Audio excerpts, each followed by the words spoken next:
Alright, so let's get to it. It's your boy Cody Mack here. I'm chilling here. It's your boy Cody Mack here with What's the Word? And I'm here chilling with Tobi Lou. What's going on with you guys? Man, a lot. Album's coming out tonight, so. The Live on Ice joint, Live right? on Ice, yeah. Alright, man. So, getting into it, who is Tobi Lou? Who is Tobi Lou?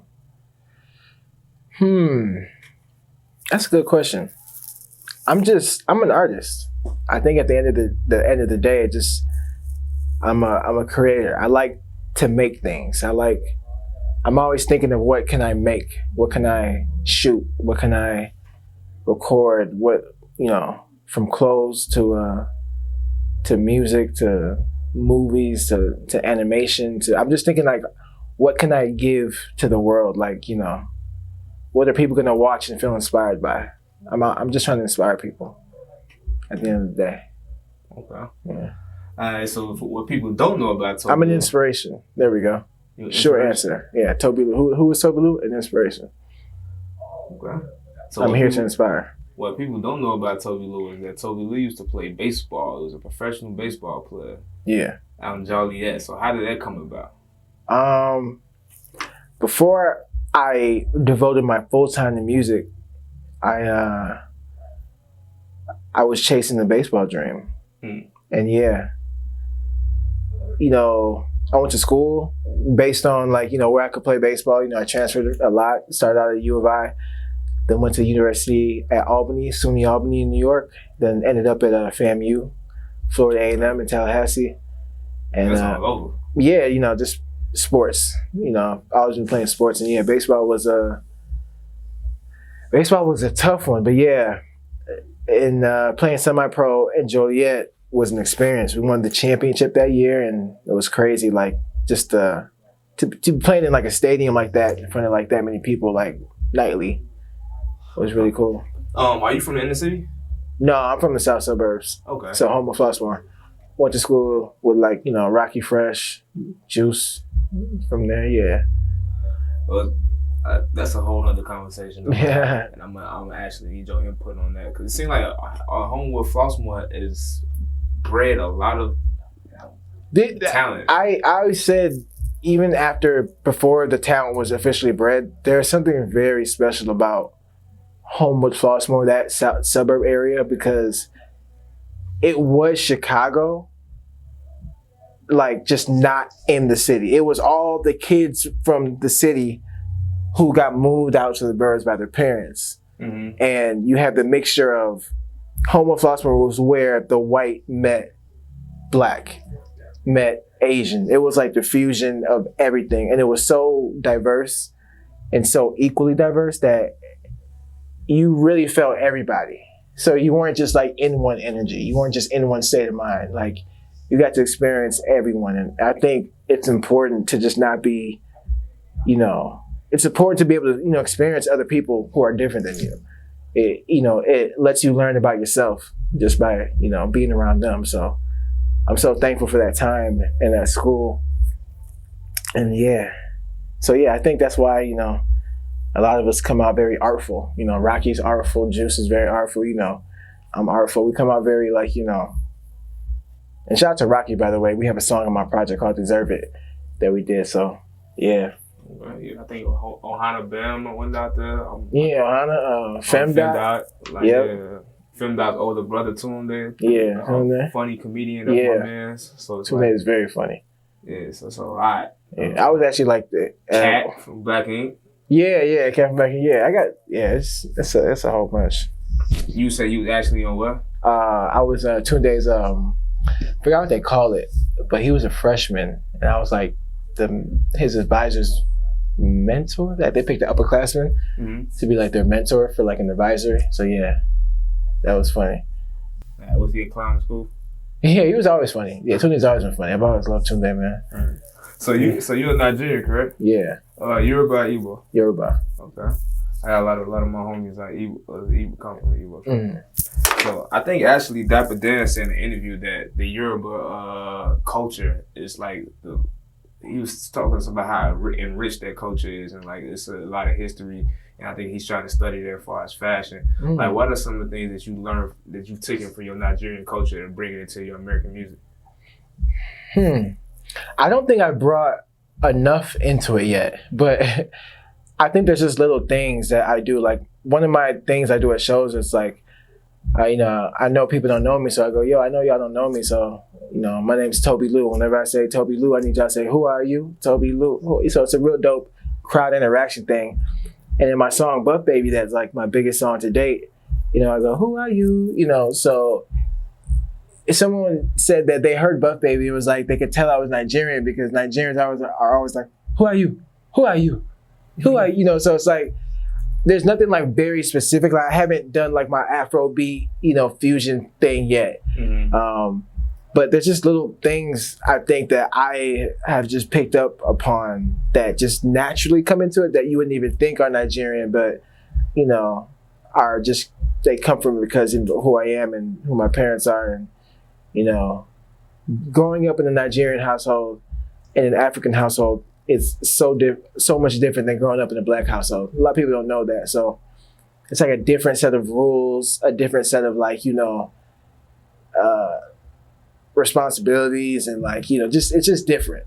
It's really different. And being raised like that, I'm not even supposed to be doing music, I'm supposed to be a doctor. I'm supposed to be, law school, med school, I'm supposed to be doing something a more, how do I say it, a more straightforward path. So that in itself, I'm going against everything, the grain right there. So how did your parents take it when you told them like y'all want to do music?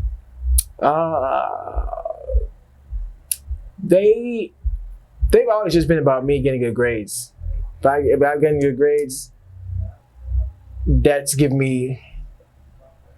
helped me like not be on a crazy leash. Like get good grades and do what you want to do. So I think the only weird thing was that when you have one dream, you're supposed to chase one dream, right? And then if it doesn't work out, you go to your plan B. You stop, you get a real job, you go to school, you do shit like that, But my one dream ended baseball, and I didn't like go to school and, do that shit. I said, okay, well, I'm gonna do my other dream, my dream that I was doing even while I was playing baseball.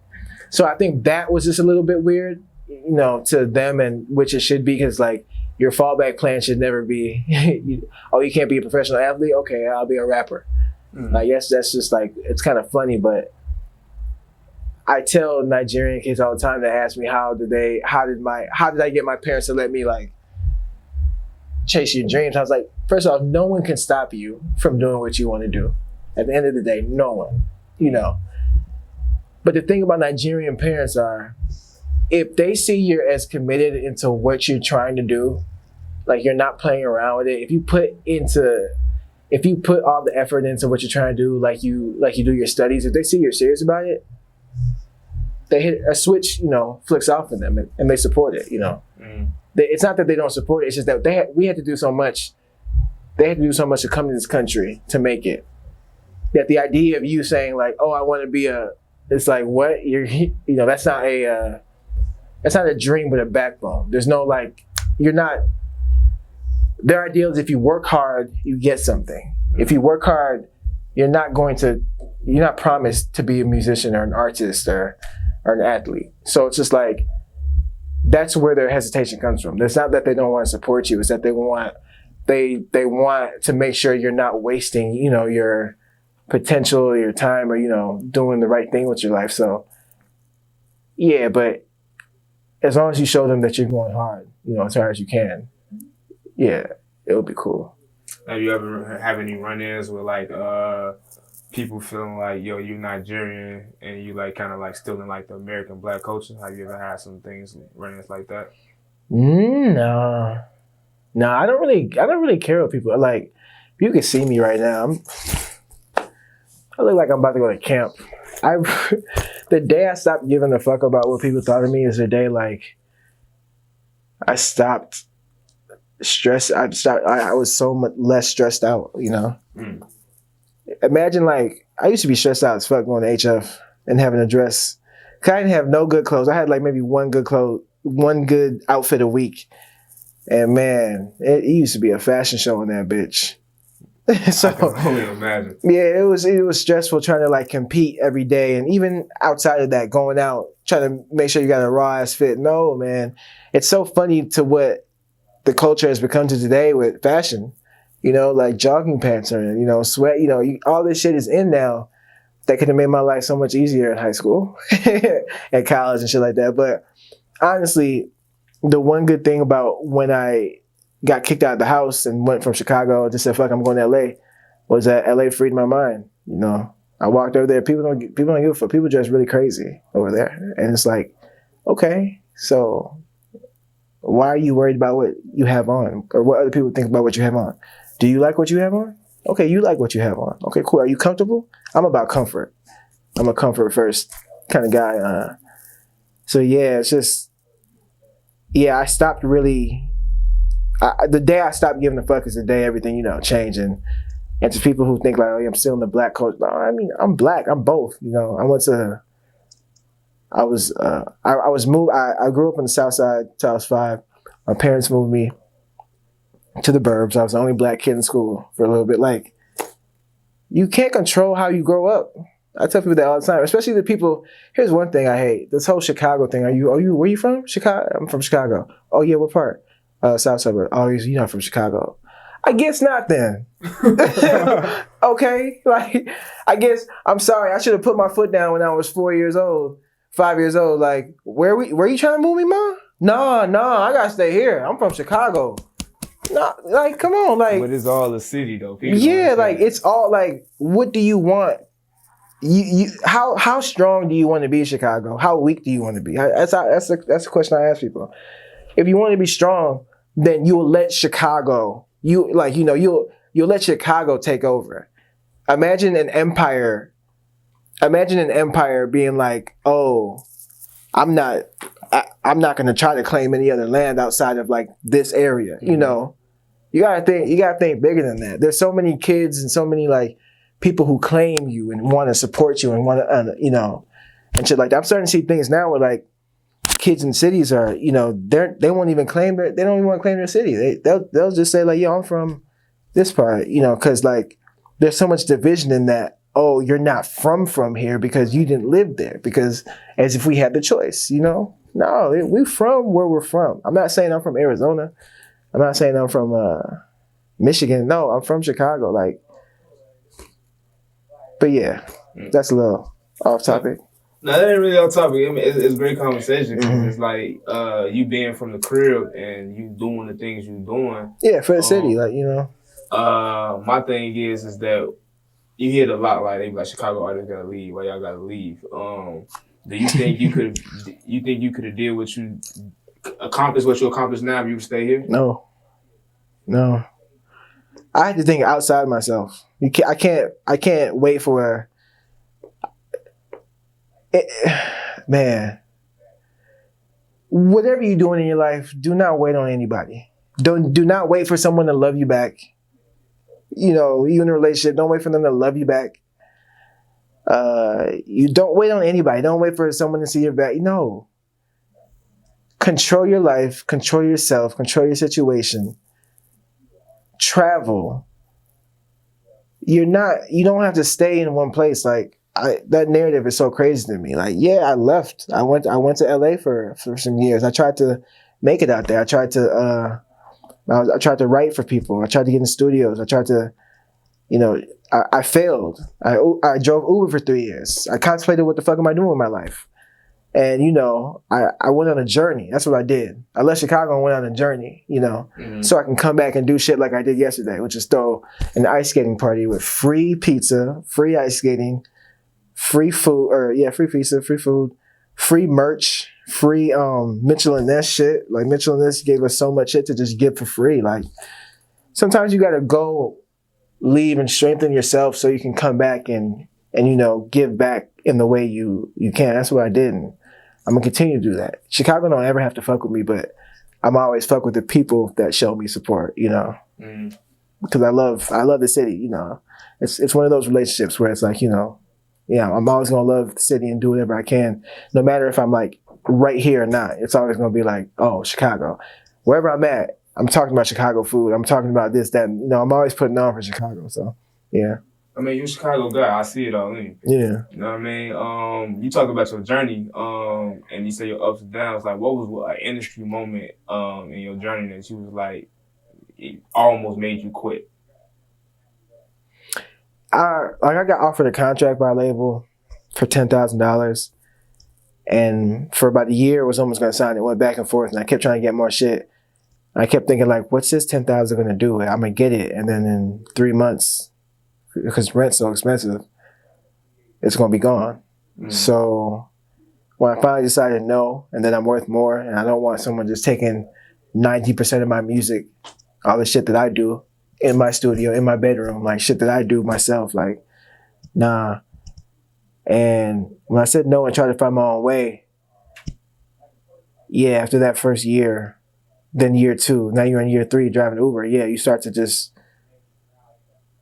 what am I going to do? And I had one choice. I could either quit or I could actually try and actually fail for real. And a lot of people are scared of trying and failing for real. So I said, all right, I can't just quit. So let me just try and at least fail for real.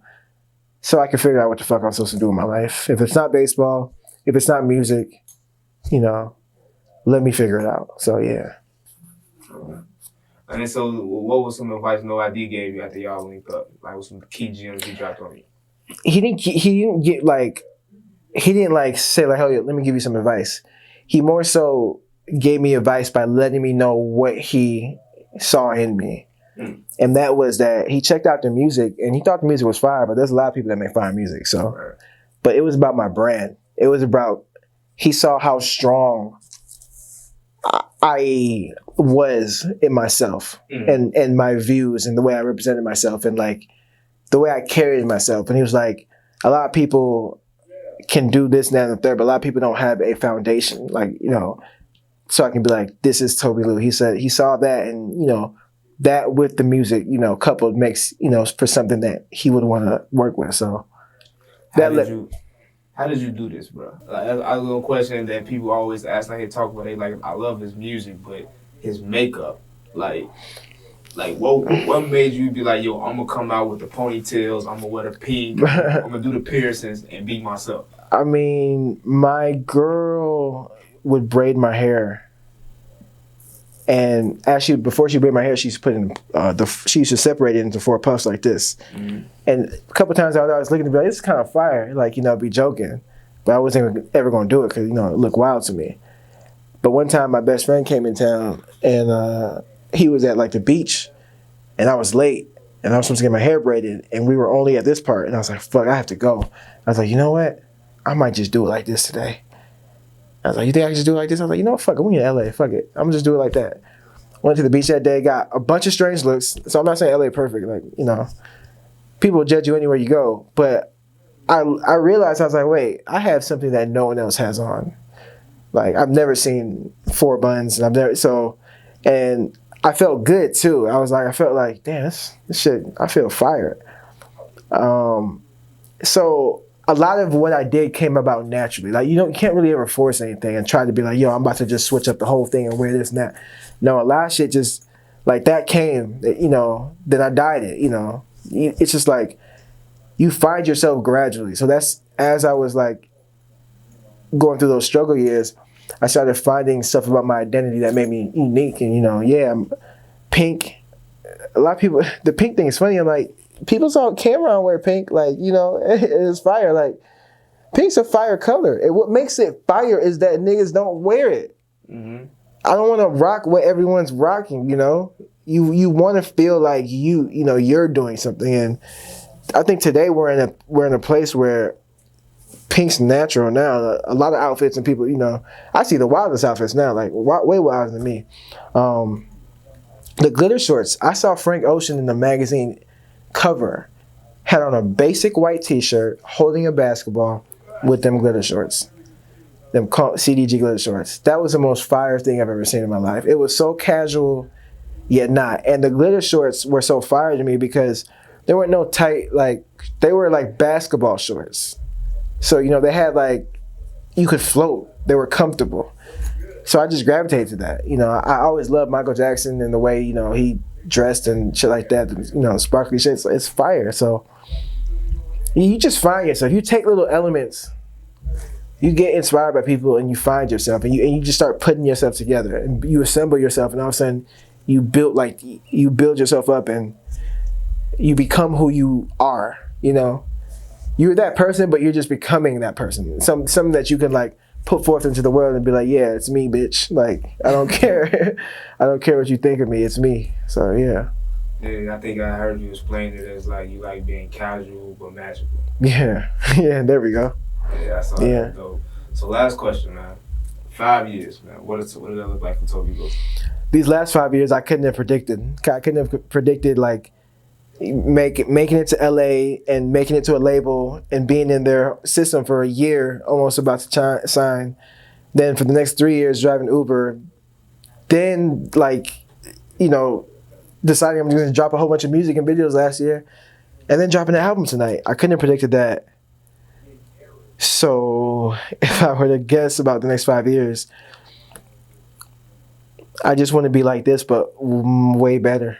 And, you know, I'm going on my first tour in a month. So I hope in 5 years, doing stadiums and shit like that, you know, that's what I want to be doing in 5 years.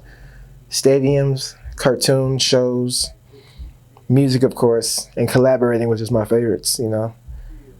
Giving the world shit to smile about, cry about, laugh about, die about. Just, you know, just giving the world what I can while I'm here. Because sometimes it doesn't feel like I'm going to be here for too long. So I'm going to just keep going. Don't say that, brother. Oh, no, just not in the negative, like I'm going to do something. No, I'm just sometimes like we take for granted these days because we've had so many of them, you know? Think about it. Since you were born, every day you woke up and you just lived your life. Like, we take for granted how, like, blessed we are and how, like, you know, I always think, like, damn, what if a car hit me right before I got to release, like, you know, the project the way I want? I always think just weird shit, just like, but then at the same time, like, you have to, like, live like, yo, what if? Like, make sure you give out this art. Make sure you, like, say these messages that you can say right now to people. Just to, you know, you don't know what's going to happen, you know. You never know. And not even know, I'm not suicidal. I'm not, like, bad type shit, you know. I'm good. I'm just like, yo, some days I have real thoughts of, like, yo, you are alive and you're here right now. You're good. Like, you don't know if someone's going to walk down the street and say, give me your money, and you don't got no, you just don't know what's going to happen. So it's like some days I feel way more mortal than immortal. And that's what I'm saying. You know, a lot of us we've been living life so long, it feels immortal. We feel like, you know, we've been here for a while, we're going to be here for a lot longer, you know. But yeah, so I'm going to just keep giving them what I can, because you just never know, you know. So yeah.